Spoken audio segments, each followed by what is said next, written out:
Hi நண்பர்களே, நம்ம என்ன ஸ்பெஷல் பார்த்தீங்கன்னா நீங்கள் தானே என்னென்ன கொண்டு வந்துருக்கீங்க? சாப்பாடு. சாப்பாடு என்ன சாப்பாடு அது? இது நம்ம செங்கல்பட்டு. ஓ, செங்கல்பட்டு ஸ்பெஷலாக செங்கல்பட்டு இறக்குனதா? ஓ, அப்படி இருந்தா இது உருளைக்கிழங்கு பொரிச்சது ஜம்முன்னு இருக்க பருப்பு. இது இது முருங்கலை கூட்டு. ஓ, முருங்கலையா? முருங்கைப்பூ அப்படியா? எல்லாம் சேர்ந்ததோ ஜம்முன்னு இருக்கும். உடம்பு நல்லதோ? அப்படியா? ஒரு ரசம் அப்படிதானே? அப்படியே வீட்டில் ரசம் தானே? நல்லா நல்லா இருக்குமே. நல்ல உடம்புல நல்ல சத்து தானே? ஓகேண்ணே, ஓகே. என்ன வளர்ந்தா ஸ்பெஷல் தானே? அப்படியா? எல்லாமே மூலிகை பொருள் தானே? Okay okay.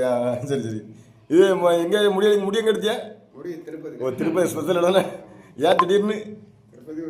ஓ, வேண்டுதல் உடனே? ஓகேண்ணா ஓகேண்ணா.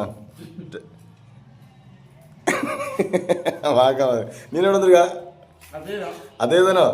எல்லாமே தான் வந்துருக்கியோ? Okay okay okay.